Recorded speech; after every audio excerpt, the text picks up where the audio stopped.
عقل حقیقی وہی ہے جو اپنے خالق سے فیضیاب ہو۔ جو عقل عطا کے اثر سے پیدا ہو وہ عقل ہی نہیں ہے۔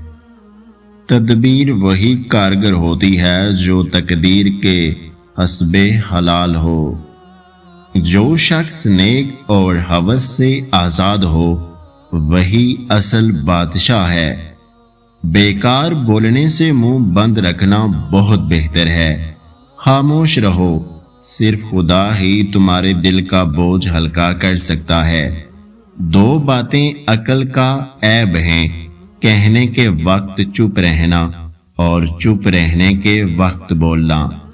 اچھے دنوں کے انتظار میں ہماری ساری عمر گزر جاتی ہے اور پھر پتہ چلتا ہے کہ جو دن گزر گئے وہی اچھے تھے۔ جو شخص اپنی تعریف پر خوش ہوتا ہے اور خوشامد پسند کرتا ہے پہلے درجے کا بے وقوف ہے۔ جو شخص دوسروں کی خوشی میں شامل ہوتا ہے اللہ اس کی خوشی میں دنیا بھر کے لوگوں کو شامل کرتا ہے۔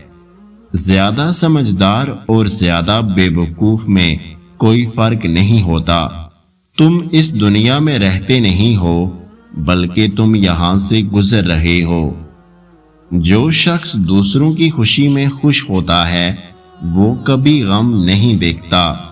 اپنے دل کی بات کسی سے بھی نہ کہو، لوگ تمہارا دل دکھانے کے لیے تمہاری بات استعمال کرتے ہیں۔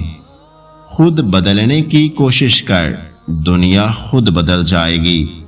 دنیا کا سب سے خوبصورت پودا محبت کا ہوتا ہے جو زمین میں نہیں بلکہ دلوں میں اگتا ہے۔ اس ویڈیو کو لائک، شیئر اور میرے یوٹیوب چینل کو سبسکرائب کرنا مت بھولیے گا۔ اپنا بہت سارا خیال رکھیں، مجھے دعاؤں میں یاد رکھیں۔ ویڈیو دیکھنے کا بہت بہت شکریہ۔ اللہ حافظ۔